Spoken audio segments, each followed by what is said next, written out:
Are you okay with describing the project again? Yeah, we're doing a project about Dar es Salaam and the built environment and mapping aspects of different periods and struggles. Why do Perfect, Do thank you have the you. questions? Yeah. Are we gonna call him Is Mr. this Kelly or on? John? I can't tell. Yeah. Should we say Mr. Kelly? Or Don't John? use a name. That's always so weird. Yeah. Okay. Well, you have to say something. But okay. Hi. The screen recording is on.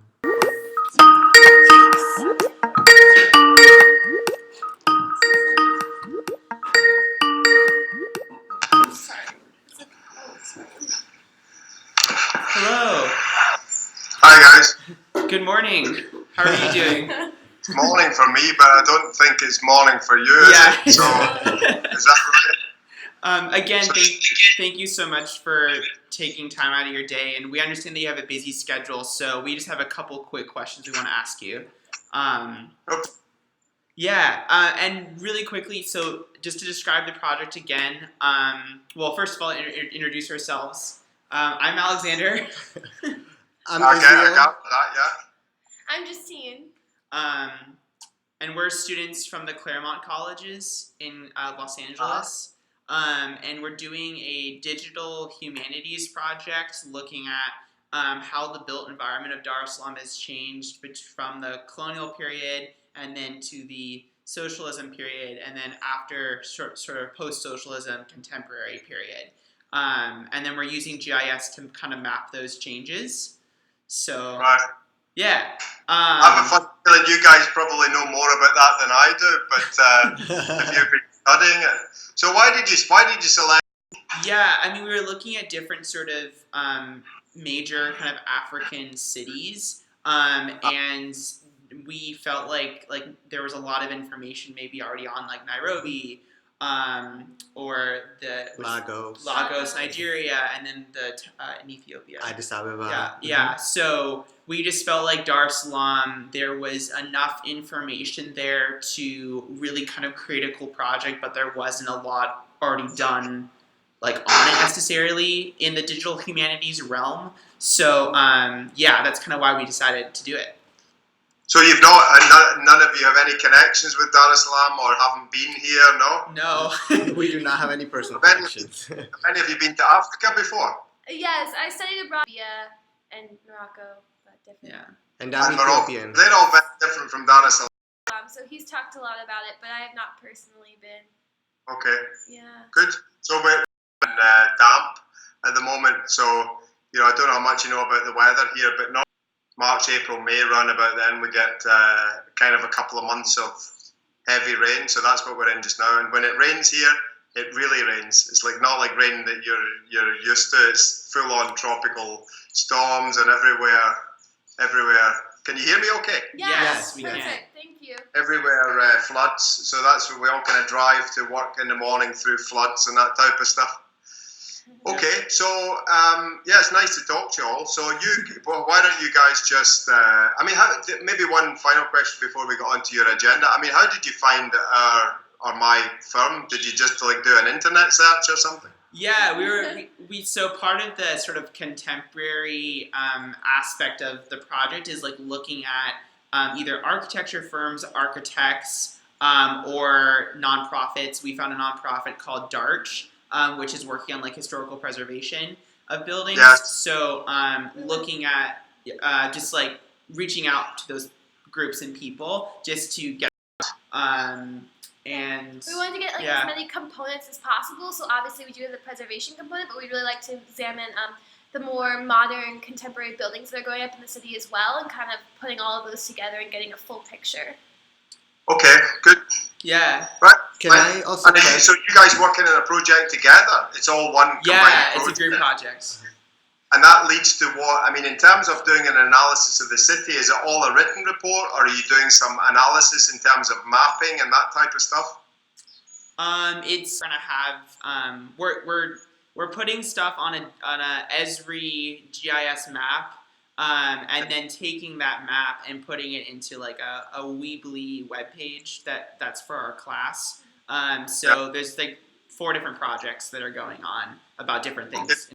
Any way I can help you at all, but if remember that whenever you got it On the web, so we can definitely send you that link. So why don't you guys just shoot on with any questions you have? or anything you'd like me to comment on? Or Would you be okay if us everything to be kind of like us transcribing and writing notes? I don't mind. It's up to you guys. No Okay. problem at all. Cool. Yeah. Thank you. Thank you so much. Do you want me to ask? Okay. You've done and just kind of we know that you do both sort of residential projects as well as some advising as well, and also just like everything from government buildings to just kind of a whole array of projects. What do you find or what do you see as the most kind of pressing issue right now in the built environment? Because we know that there's lots of issues with the informal, not issues, but there's lots of informal settlements right now on the outskirts of Dar es Salaam, and there's also the kind of a huge surge of population and people trying to move there. So do you kind of see, like, what are the most pressing ones? Well, it's difficult to know where to start, really. I've not really given much thought prior to this discussion, and I just thought we'd kind of launch right into it. The biggest problem that we have at the moment, excuse me, this is my morning coffee. Nice. The biggest problem at the moment in the country, which is not really what you're concerning, but it's probably just as well to throw that in here, is the economy. But that's probably a subject that was better we don't get onto, because it's not really directly involved in what you're concerned with, but it's the biggest single concern in the country at the moment. The economy has, for many complex reasons, major turn for the worst, in the sense that all sectors of the economy, it's a long story, and so at the moment, in terms of challenges that we face, the single biggest challenge that I come into and deal with every morning at work is the economic downturn, which has resulted in a massive reduction in so that's my driver. A massive reduction in business. So we're all kind of really struggling at the moment in the construction sector, but all sectors of the economy are out there. But as I say, I'm obviously aware of the fact that's not what you're interested in, but it is a bit of a background, and some other time we could maybe talk about it. But in terms of the built environment,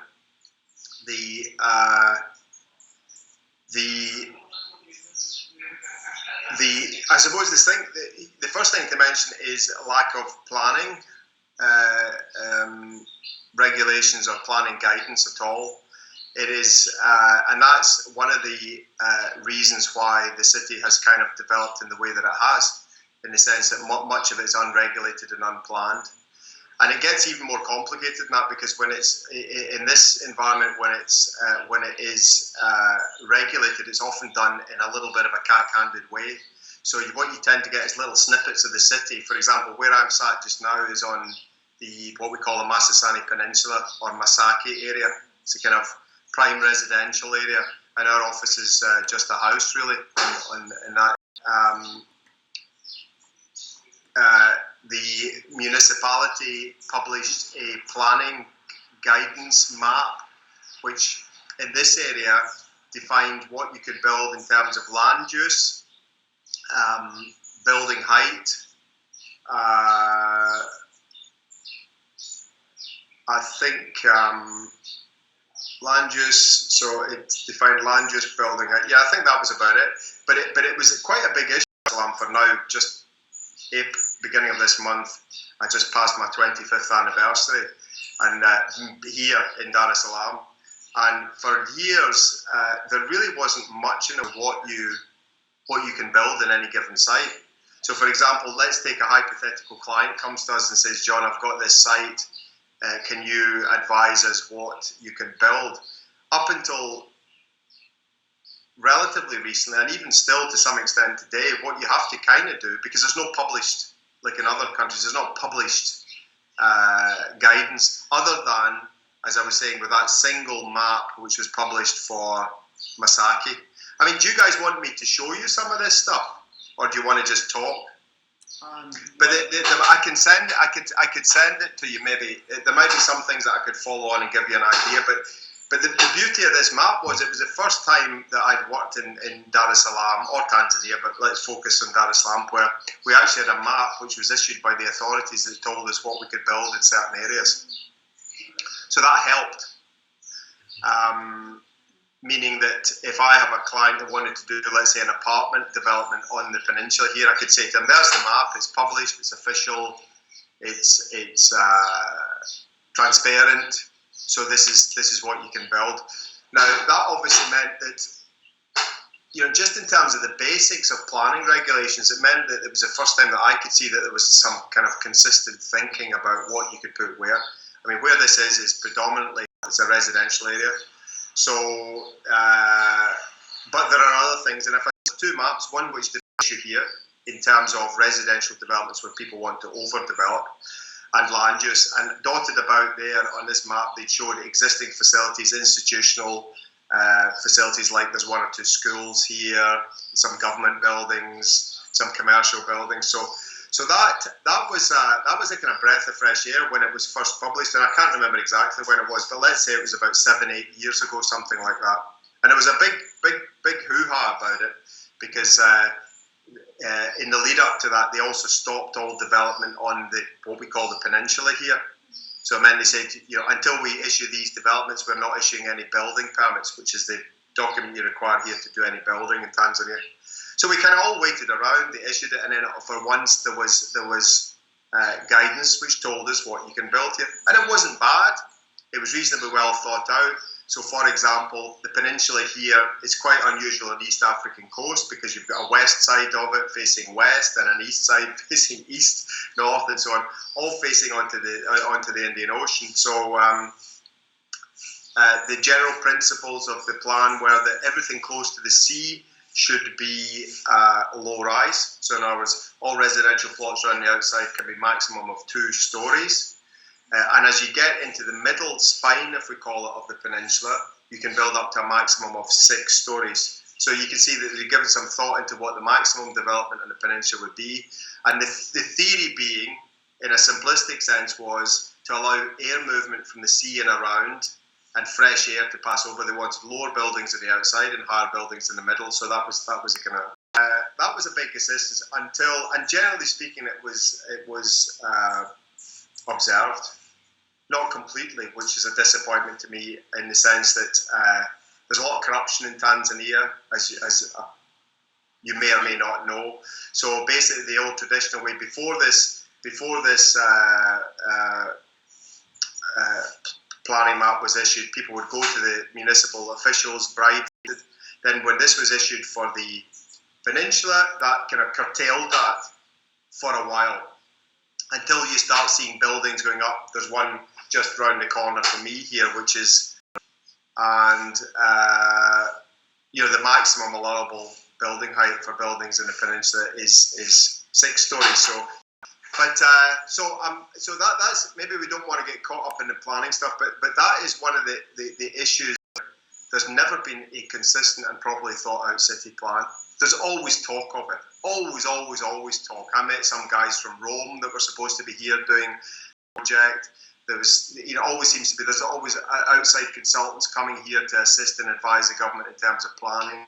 But no one knows. I mean, you talk to any architects or colleagues of mine, it's a subject that crops up. Does anyone know what the city master plan's supposed to be? And no one seems to know. So that to find what you can get planning consent for is a bit of a long drawn out process, unless it's here in the peninsula, in which case it's the only place in Dar es Salaam that I'm aware of you can go to and see a plan and say, right, that's what we can build here.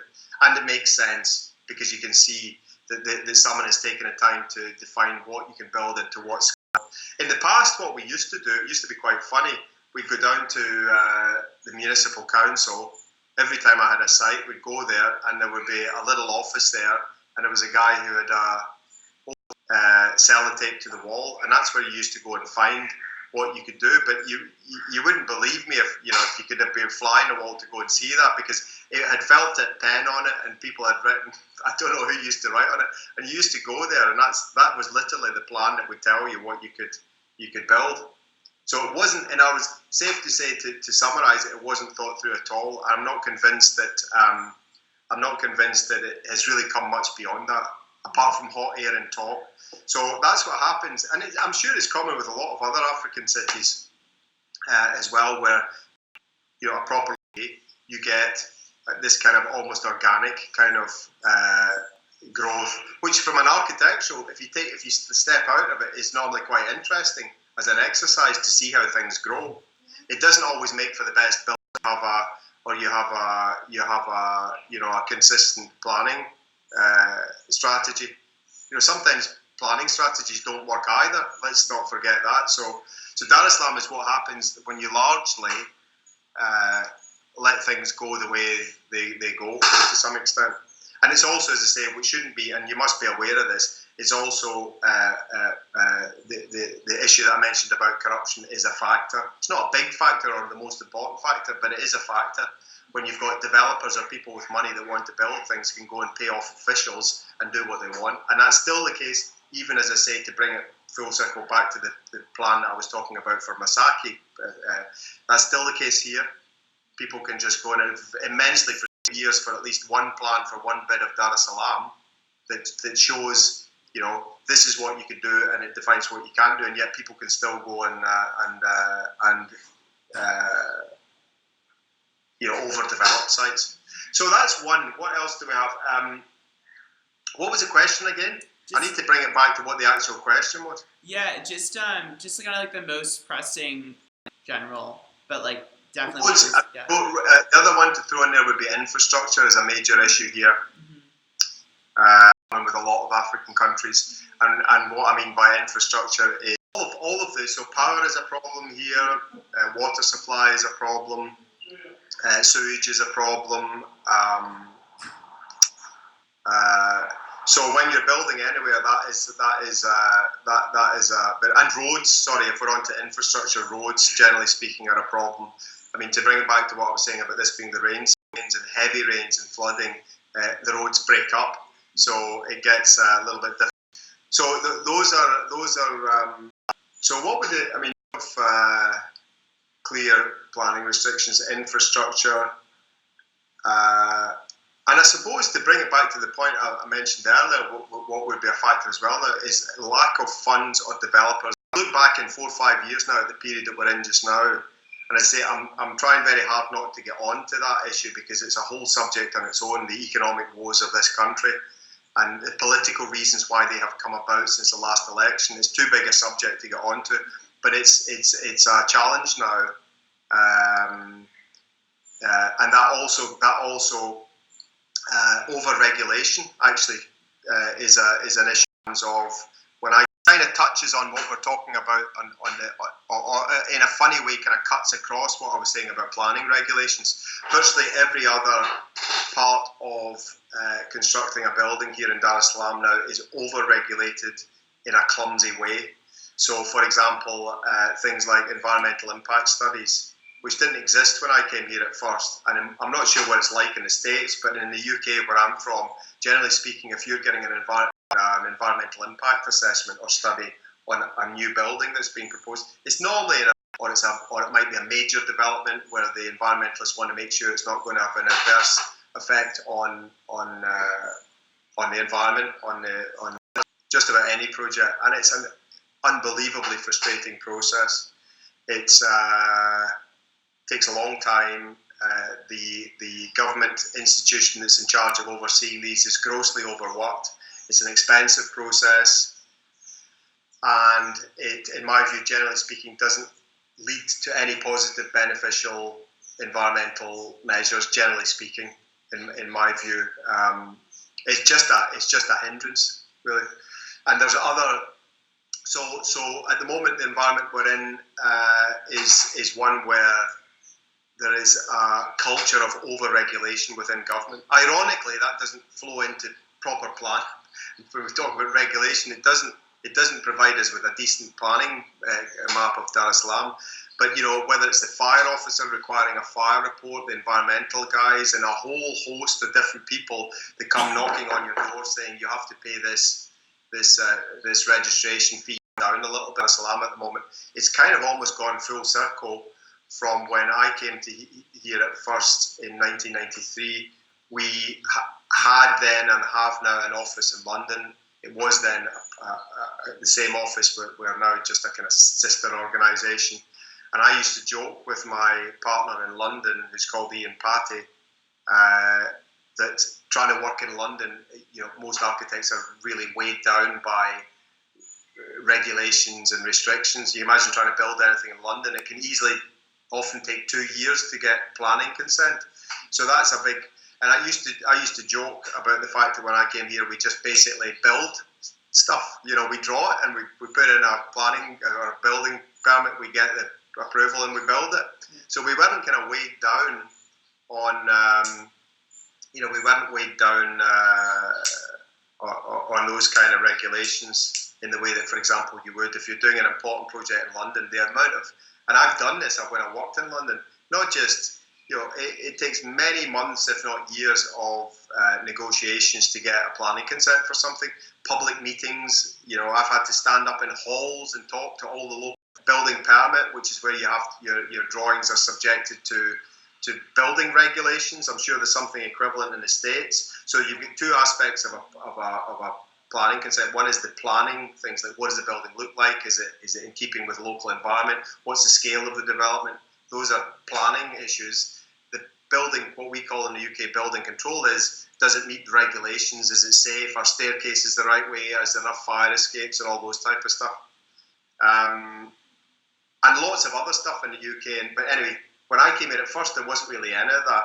Now what's happened, and this may not be necessarily what you're interested in, but it's a big issue for us running an architectural practice here, is you get this kind of weight of over-regulation, which generally speaking doesn't do anything. I mean, for example, they don't have building regulations here. There are no building regulations.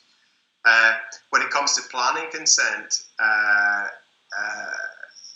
there's, in all the years that I've been building here, there's no planning consent in Dar es Salaam, generally speaking, comes down to building height, building land use, and then a number of little calculations we made on plot coverage, and that was how much of the plot you can cover, and plot ratio, which is the overall gross floor area of the building over the plot area. So in other words, in relation to the plot, how many square meters are there?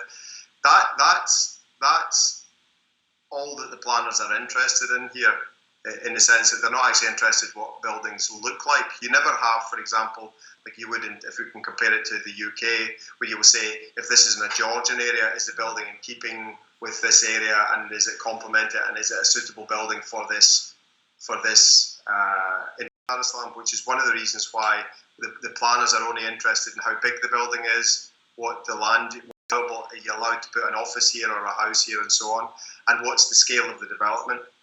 So they would never ever tell you, we're keeping you awake. Sorry, it's late here. So, no, it's yeah. So anyway, I think that's probably enough.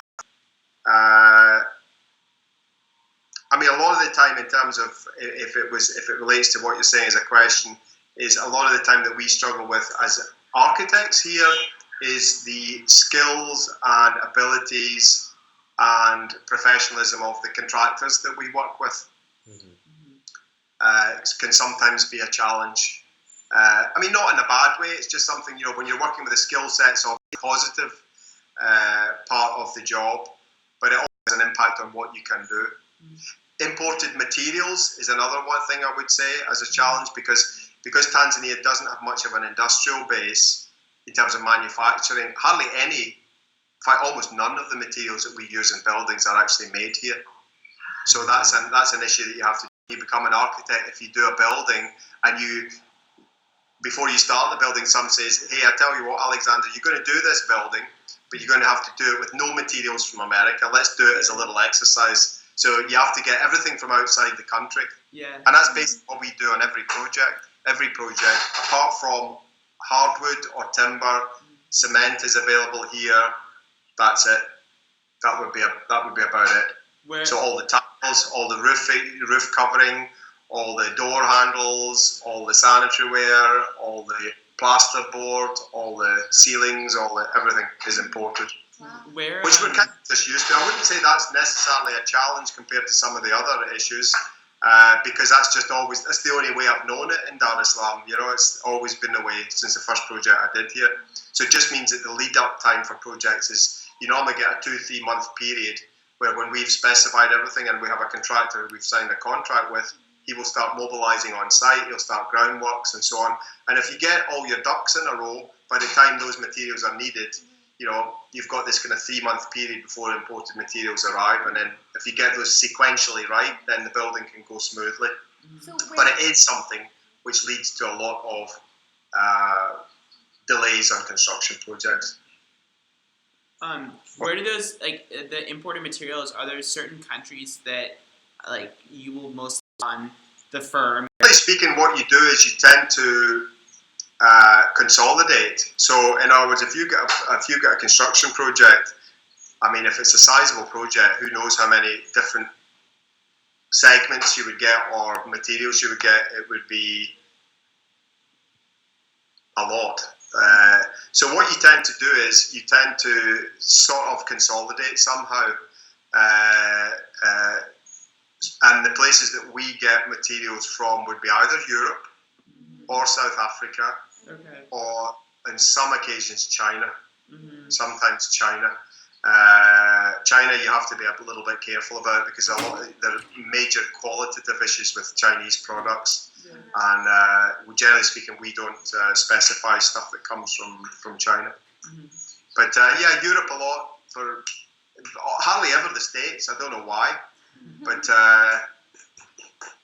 Donald Trump wouldn't be very happy about that. But never the States. I mean, very, very, very occasionally. But it's just kind of too far away from us here, I suppose. Yeah. And bear in mind that everything that's coming here is coming in ships. Yeah. Very rarely, when we've got imported materials, they would come by air freight, but because that's always much more expensive, you can't do that in a widespread way on construction projects. You just can't do it. So everything's coming in containers, in ships, to do our building projects, and a factor that we deal with here on all our construction projects. Yeah. So does that answer your question about the challenges, or Yeah. Definitely. Yeah. Yeah. Can I ask actually another question?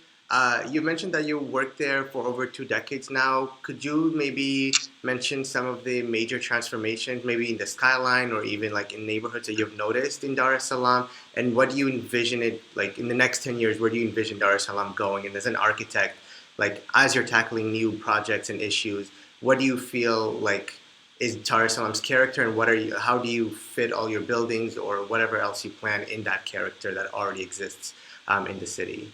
Does that make sense? Right, that's quite a few questions. Yeah, I'm sorry. First one, what you said in terms of how the city's changed. It's changed a lot. A lot. If you could have a snapshot of what the city was like when I came here at first compared to now, much more development. I mean, I arrived in Dar es Salaam in April the 1st, 1993. So, as I say, the beginning of this month, that's exactly 25 years ago. There was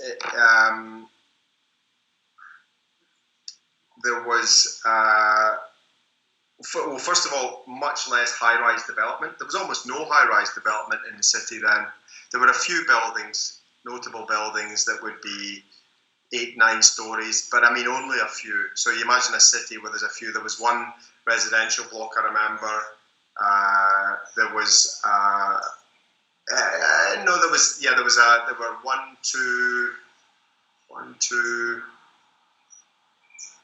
that were maybe 10 or 12 stories high, but they kind of stuck out. And now, if you look at the skyline, it's really bulging with lots of glass towers. Completely inappropriate, by the way, glass towers, because they all overheat. But that's a whole separate issue.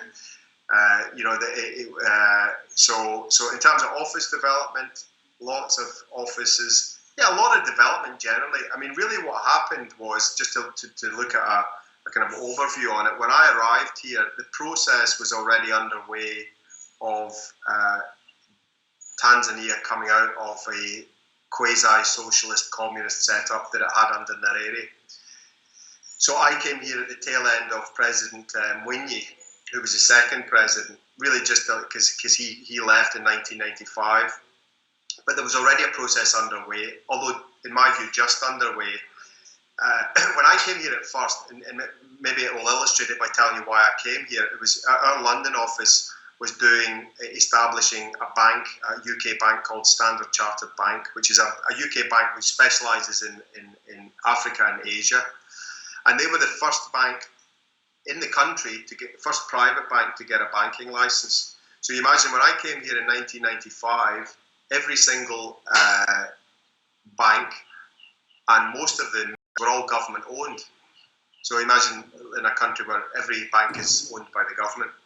And then that process started where, and particularly took off when the next president, who was President Mkapa, where there was a massive, what they called, in those days they called the Parastatal Sector Reform Commission, or the Parastatal Sector Reform Process, which meant taking all these government-owned industries and institutions and insurance organisations and banks and basically selling them off to the private sector. And that in itself, and the reason why I'm saying that, is what led to a liberalisation of the economy, a large part of foreign direct investment to the country. And that's what changed it. I mean, the government were never going to change it. The only way to change it in the country was to get investment. And that happened big time, really big time. Certainly in the, here in Tanzania, presidents are allowed 2 5-year term limits. I think it's the same in the state. And during Mkapa's years, it was about sell off, encourage big international corporations to come in, and that happened. And that resulted in a big boost to the economy and lots of changes in the built environment.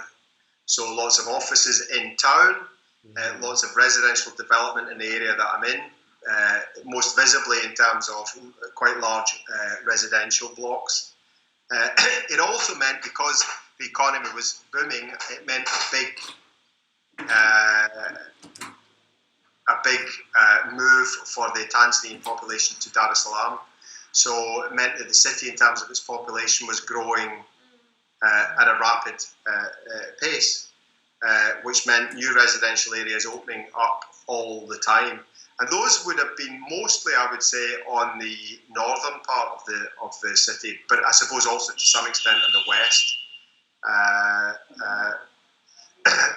So I mean, that's the biggest single change, is just growth, where you have a lot of money in an economy, a lot of foreign investment, a lot of generation of a new Tanzanian middle class, which wasn't really there before. So people that had money to build houses and people that became local Tanzanian investors. So growth. So if you could take 2 snapshots of the city in 1993 and now, it's kind of almost unrecognisable, really, almost unrecognisable. One of the other side issues there, which is a little bit tragic, is a lot of the older buildings in the centre of Dar es Salaam were demolished. A lot of the old colonial type of buildings, which is unfortunately part and parcel of what happens when you throw a lot of money into a city like Dar es Salaam, and corruption, where people can bribe people to get a demolition permit. And there was a period, I remember, we went through where it was quite common where, and in those days my office was downtown, where you'd just come in on a Monday and a building had been demolished on over the weekend, kind of in secret. They would always do it at the weekend. So growth all over the place, in all areas of the city, both residential areas and in terms of office development. So that was your first question. What did you lead on to after that? I've forgotten you had about 4 questions, and I could only remember the first one. I probably had more than that. What do you envision Dar es Salaam looking like in 10 years? That is a fascinating question, which unfortunately kind of slightly gets me back onto the political landscape. Which I will not get onto full scale, but it does. There's no other way of answering your question. Since the current president Magufuli came in, apart from the measures that he has implemented, which have had a detrimental effect on the economy, he's also pushing forward the move of the capital to Dodoma, which is quite a contentious issue, and really goes right back to Nyerere's presidency. Yeah. So when Nyerere had this idea, you see, not right away, but he was president from 1962 or so until the 80s. I think it would be 85. I think he left, and somewhere in the 70s he decided that there's no point having a cap. And this has happened in many cities all over the world. He said the capital is too far away from the population, so let's move the capital to the middle of the country, which is Dodoma. And he tried that, but not very hard. He built a state lodge there, which we renovated many years ago. We, meaning my firm, renovated. And there's not much in Dodoma, really. I mean, it's there's a big university there, but it's a kind of I kind of call it a kind of one-horse town. You know, you go there, and you know, about I think probably about 10 years ago, the government spent a lot of money building a new Parliament building there, and that really sticks out in Dodoma. Because you kind of it's a small, sleepy kind of town, and then you come across this big Parliament building, shiny Parliament building. So anyway, since President Magufuli came to power, he has capital to Dodoma, but that has in turn created a whole lot of confusion about how Dar es Salaam is and will fit into the whole picture. I mean, there's no question in anyone's mind that Dar es Salaam will remain the commercial centre of Tanzania forevermore. Really, there won't be any changes to that.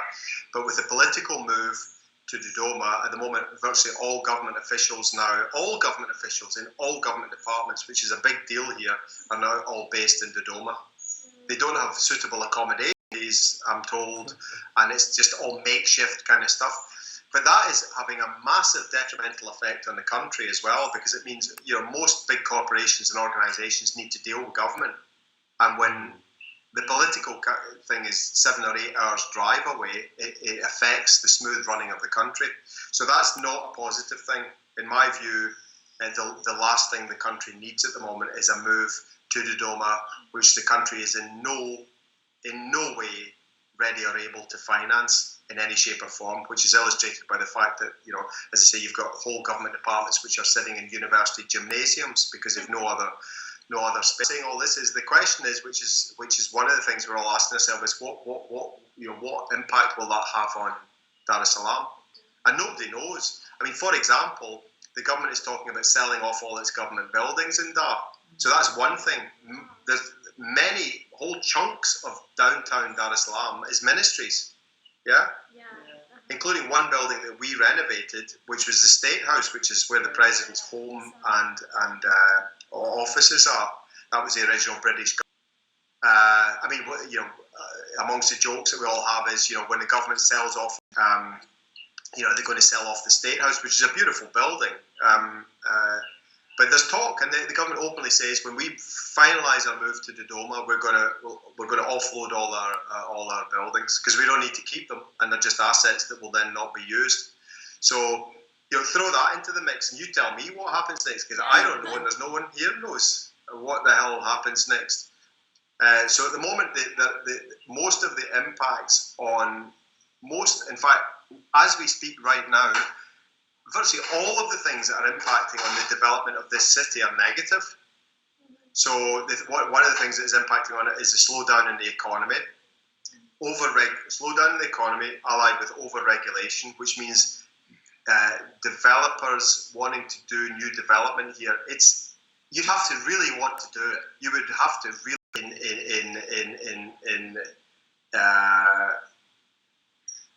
I mean, you know, we have a project,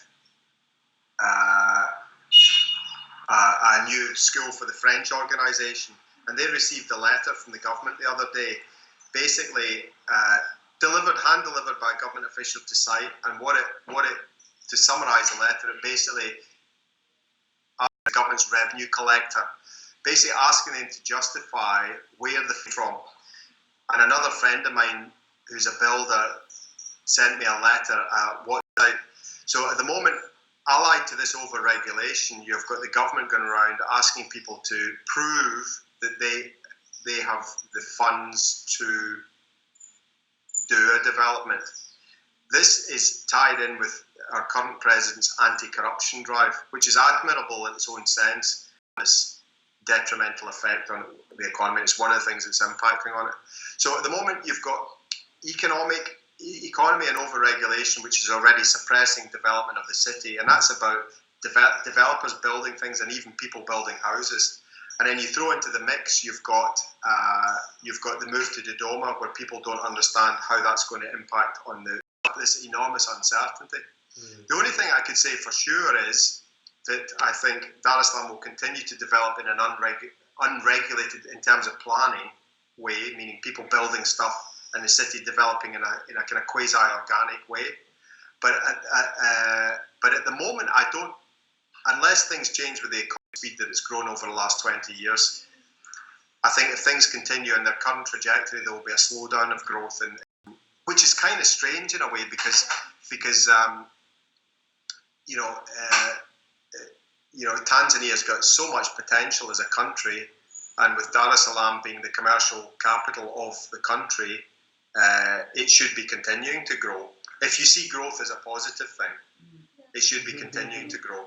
Yeah. I say if you see growth as a positive thing, because of course it isn't always a positive thing. But so yeah, I think that's the best way I can answer your question. Is we really don't know.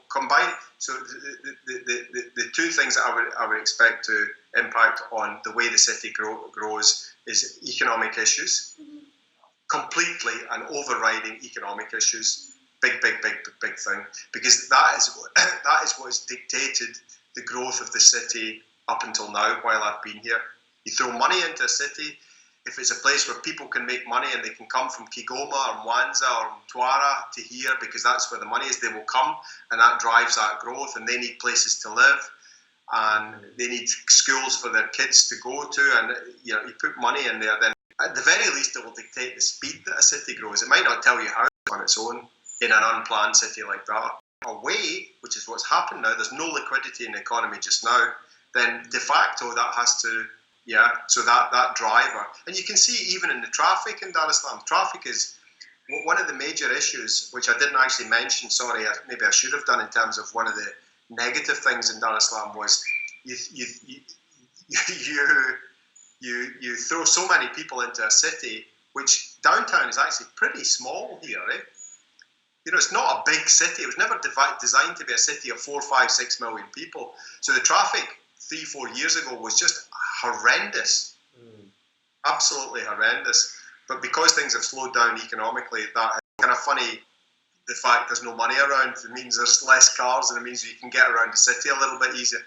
So economic issues, negative downward impact in terms of growth on the economy, and throw into that the mix the government's declared move to Dodoma. That again creates further uncertainty, and by moving the whole political apparatus and government apparatus out of Dar es Salaam, Dodoma. Not that everyone's going to go to Dodoma and Dodoma will become a boom city, because it's just not going to happen. It's a horrendous, terrible mistake, this move to Dodoma. Government doesn't have the money to do it. It's basically knocked the stuffing out of it's created this confusion, uncertainty. No one can get in touch with anyone in the government sector. Everyone's interacting with government. You can never no one in government can be contacted. So, okay, so I think that was your second question, was it? How will it grow? I don't really know. I would expect it to grow just now. Maybe one of the things, just to throw in there, a positive thing, the on the traffic issue and on public transport, are you aware of the Dar Rapid Transport thing, which is a World Bank funded project of buses? A little bit, but routes going out of the city are not great. So even though there's still the system, it's not very efficient. There's a problem in terms of how, if you want my view, just to digress for a moment, how Dar es Salaam has to grow, agree with me on this, is that they have to find a way of having satellite towns of Dar. You cannot keep throwing millions of people coming into the city centre where it's at a scale of Dar es Salaam. It just doesn't work. It doesn't work. And as I say, we were almost at breaking point 3-4 years ago before the economy fell off a little bit of a cliff. Tolerable. Really, you couldn't work out. I mean, It's going to take me 2 hours to get there, and that's not pleasant. And ironically, again, one of the other things which have changed in the 25 years that I've been here, when I came here in '93, when I spoke to my colleagues in London, said it's a brilliant place. You can jump in your car and you're slap bang in the centre of town in 15 minutes, and that's the way it was. There just wasn't a rush hour then. Yeah. And then, as I say, as the economy over the years got bigger and bigger and bigger, one of the single most visible things that you would have seen over between and 2015 was just this exponential rise in traffic. Because, of course, it's not just about numbers. With the economy, and you get people with disposable income, and people aspire to own vehicles. So, and there was always a massive, they wouldn't be buying new cars, they would be buying Japanese imported cars. There's a massive industry on second-hand Japanese cars here. Unfortunately for us, the Japanese drive on the right-hand side of the car, not the same way you guys are on the left. So they bring in all these Japanese cars. So you pump money into the economy, everyone wants to have a car or 2 cars or 3 cars. And, you put that into a city like Dar es Salaam, where I often joke, the little town that I came from, which was in Scotland called Airdrie. It's a town of when I lived there, maybe 50,000 people. And the town centre of Airdrie is not much smaller than Dar es Salaam. I mean, bear in mind the road system and the way it was set up. The basic road system is the same as it was in the kind of 1890s when the Germans set it all up. The history of Dar es Salaam, Germany, and then from the First World War and so on. Yeah. It's not changed that much. And then, the population then must have been probably about, I would guess, around about the turn of the 19th, 20th century, maybe about 50,000. And it feels, you wander around the downtown Dar, that's the feel it's got. It doesn't have the feel of a city, and yet that's what it's become. And with the downtown area, all the traffic coming in, it's just unbelievable. All roads kind of leading into. I often joke, where do all the cars go when they get there? Because you see traffic, and if you could get an aerial view, it's all these cars coming into this relatively small area. So back to the point I was making, the only way that Dar can continue to grow is through satellite towns, which are arranged around the city. Places where people can work and live, so they don't need to come into the city centre. So there will be commercial centres, there will be shopping and retail areas, there will be schools, there will be homes. That's the only way that the city can and that's not rocket science. Yeah. You can't keep putting, and it's already actually happening. In a funny way, in that the principal area now to build, for example, office development is no longer in the city centre, it's out of the city centre. So if you take what we call New Bagamoyo Road, quite a bit out of the city, I mean, we've just finished a building for a Nigerian bank there, a headquarters building for them, and it's a strip which is all tall office blocks. So already that's happening where people are thinking we can't keep going into town, so it's already happening just, as I say, organically. It's not happening because the government planners say, here's where we now want you to put office developments. It's happening through necessity, which is the way things have really just happened of their own accord, where 1 or 2 guys will build an office block because they've realised no one wants to drive into town anymore. So a new office block there, and a neighbour says, right, I've got a house in this plot along this main drag. Now I'm going to, and it's happened, and there's a particular main street called New Bagamoyo Road coming out of town, and it's all offices. So, yeah. Cool. Did you have another question? That kind of answered the sort of sub-question. This has been very, very helpful, and it's very cool to meet you as an architect and kind of hear your input on all, because we haven't been to Dar es Salaam, so it's nice to make these connections. If you ever find a way of getting here, it's the other thing I should maybe just conclude on, or I'm conscious of the fact a lot of what I've been saying is maybe a little bit negative. We're all struggling a little bit with economic issues and so on and so forth. But the other thing you should bear in mind is it's a fantastic country. Yeah. Tanzania, a place to come for a holiday. Generally speaking, most of my time here has been a brilliant place for an architect to work, even though it's a little bit wild. Just this kind of unregulated get on and do it. And it is a fantastic country. The people are brilliant. Nice to speak. I want to kind of counterpoint some of the slightly negative things I've been saying about it. No worries. Overall, and everyone that comes to Tanzania, with no exceptions, and you will know what I mean if you come here, just kind of falls in love with the place. It's a great place. It's an amazing country. It's not, I would say, it's not overly endowed with great architecture, either old or new. So you don't come here for the architecture, really. Quite interesting old colonial buildings. There's a few not bad modern buildings, but really not many. Most of the new modern buildings are terrible. But you don't generally come here for the architecture. Dar es Salaam is a fascinating city as well. So if you ever get a chance to come here, it's not in most places a pretty city, but it's a fascinating city. And I'm sure, you know, the study that you guys do in terms of how it has grown, and lots of really interesting issues that it throws up. So hopefully that's of some interest to you. And I'm only too happy if there's other things. If you wanted to talk again, I know it's not easy to set these things up. Happy to do it. If you've got any questions you want to email me or stuff you've forgotten, feel free. And it would be really nice to see what you guys come up with at the end of it. Okay. Thank you so much, and we'll definitely send you the link. And again, thank you so much. Thank you. Really appreciate Thank you it. for taking your time.